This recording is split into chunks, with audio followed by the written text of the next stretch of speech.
Hi everyone, this is Chandra Chaudhary और आज हम करेंगे क्लास 11th बायोलॉजी का chapter number 7 that is structural organisation in animals और आज है इसका वीडियो लेक्चर नंबर 10।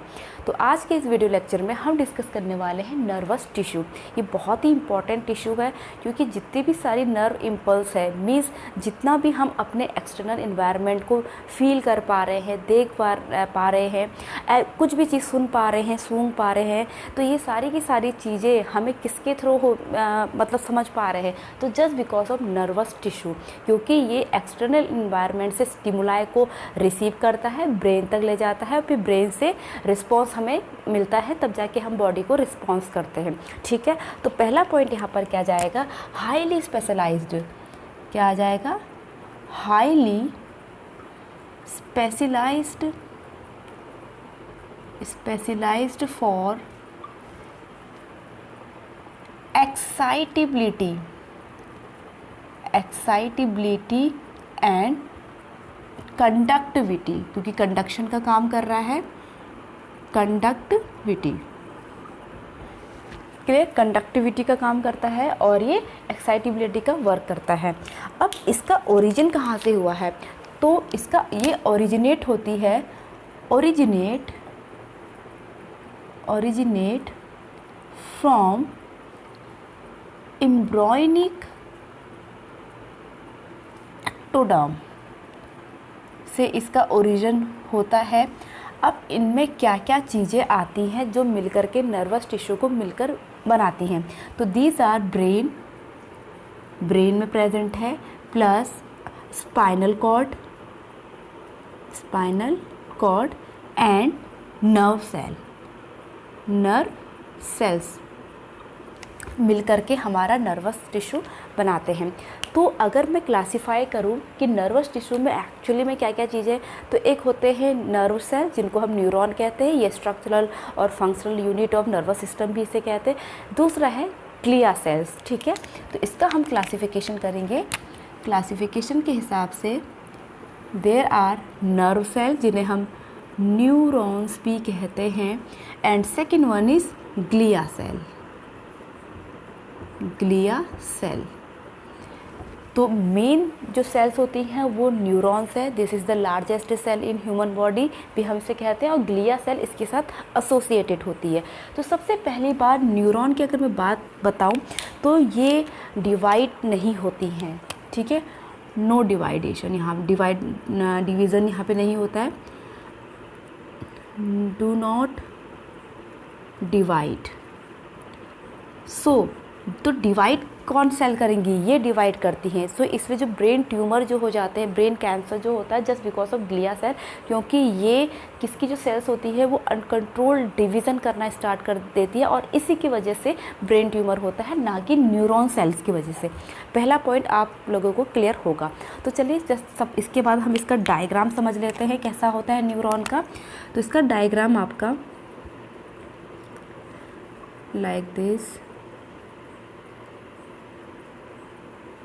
इस तरीके से होता है।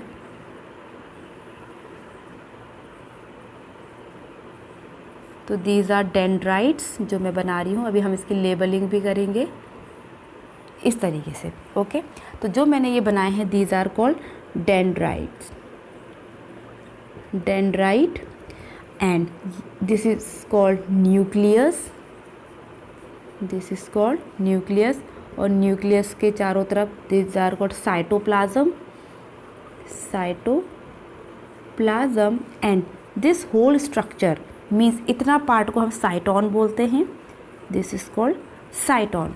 तो ये यहाँ तक सेल है, यहाँ तक साइटोप्लाज्म भरा हुआ है। ठीक है, अब इसके ऊपर से सेल्स होती हैं जिन्हें हम स्वान सेल कहते हैं, these are called Schwann sales.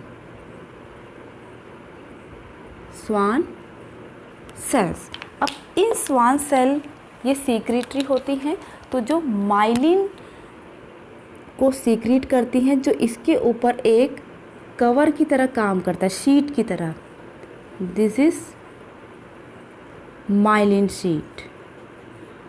Myelin sheet. Okay, तो ये मैंने बता ही दिया, दिस इज स्वान सेल्स, ये स्वान सेल्स हैं।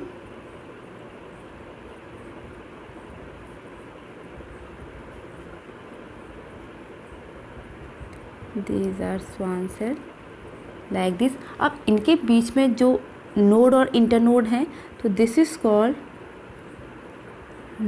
Node of Ranvier, node of Ranvier. Okay, तो ये नेम है। इसके बाद आती है नर्व एंडिंग, तो यहाँ से होती है nerve ending, this is nerve ending, nerve ending.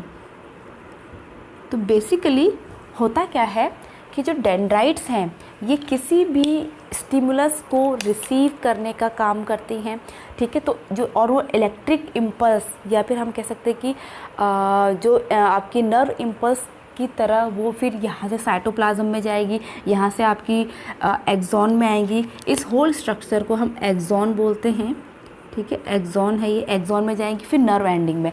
फिर इस नर्व एंडिंग के जस्ट बाद दूसरी न्यूरॉन स्टार्ट हो जाती है, तो उसके डेंड्राइट्स फिर से उसको रिसीव कर लेंगे। इस तरीके से जो कोई भी चीज़ को अगर मैं टच कर रही हूँ, गर्म है ठंडा है, तो वो इन्फॉर्मेशन मेरी ब्रेन तक इस तरीके से पहुँचेंगी। तो यहाँ पर के जो डेंड्राइट्स होंगे उसको रिसीव करेंगे, इस तरीके से होते होते वो इन्फॉर्मेशन मेरे ब्रेन तक पहुँचेगी, ठीक है। तो और जो दो न्यूरॉन के बीच का जो गैप होता है उसे हम साइनेप्स कहते हैं।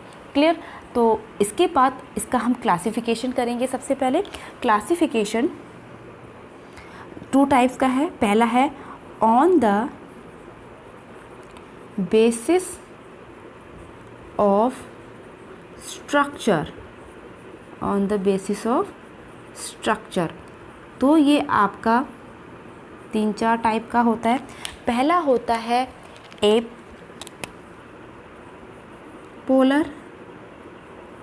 एपोलर मीन्स जिसमें पोलराइजेशन नहीं होता है, विदाउट पोलराइज्ड, विदाउट पोलराइज्ड, ठीक। दूसरा है यूनिपोलर, यूनिपोलर जिसमें फ्लो ऑफ इंफॉर्मेशन यूनिडायरेक्शनल होगा, फ्लो ऑफ इंफॉर्मेशन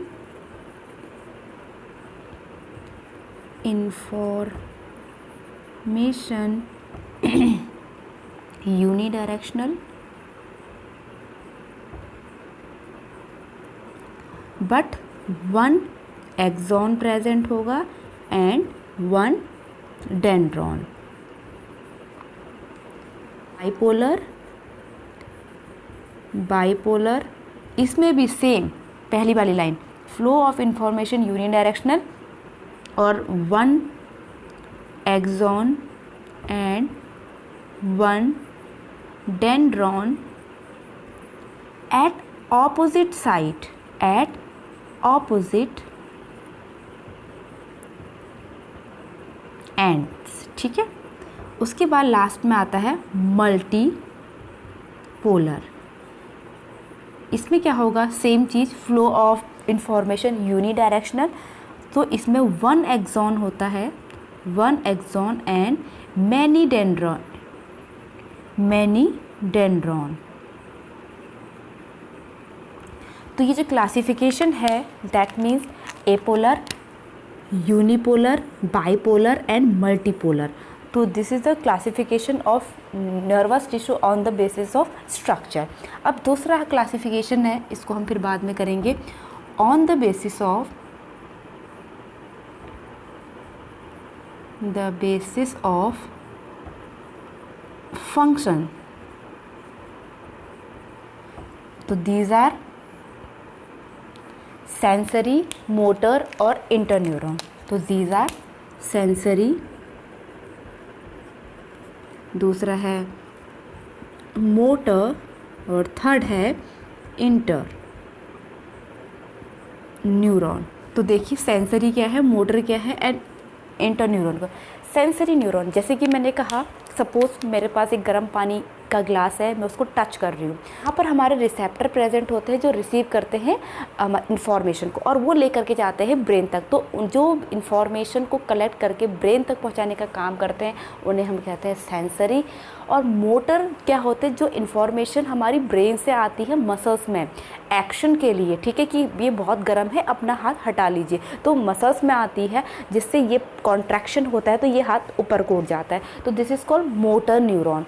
फिर आपका इंटर न्यूरॉन है, जो इन दोनों के बीच का जो कनेक्शन होता है उसे हम इंटर न्यूरॉन कहते हैं। क्लियर? तो ये हो गया आपके on the basis of structure, on the basis of function, sensory, motor and inter neuron. अब बात करते हैं ग्लिया सेल की। जैसे कि मैंने कहा ये डिवाइड करती हैं, ये डिवाइड करेंगी और ये 3 टाइप्स की होती, ज़्यादा डिटेल में हमें इसको नहीं पढ़ाऊँगी। न्यूरोग्लिया ग्लियल भी कहते हैं इसे। इसमें होती है मैक्रोग्लिया, माइक्रोग्लिया सेल्स प्रेजेंट होती हैं जो फैगोसाइटिक होती है नेचर की, फैगोसाइटिक या साइटिस होती हैं। सेकंड होती है माइक्रोग्लिया सेल्स एंड थर्ड होती है ओलिगोडेंड्रोग्लिया सेल्स। क्लियर? तो ये ग्लिया सेल्स है, इसके 3 टाइप्स हैं। तो take a screenshot. I hope ये वीडियो आप लोगों के लिए काफ़ी हेल्पफुल रही हो। वीडियो अच्छा लगा हो तो please hit the like, leave the comment, subscribe to my channel and press the bell icon. मैं मिलूंगी अपनी नेक्स्ट वीडियो के साथ एक नए टॉपिक के साथ। तब तक के लिए stay tune, stay healthy, stay connected. Bye bye.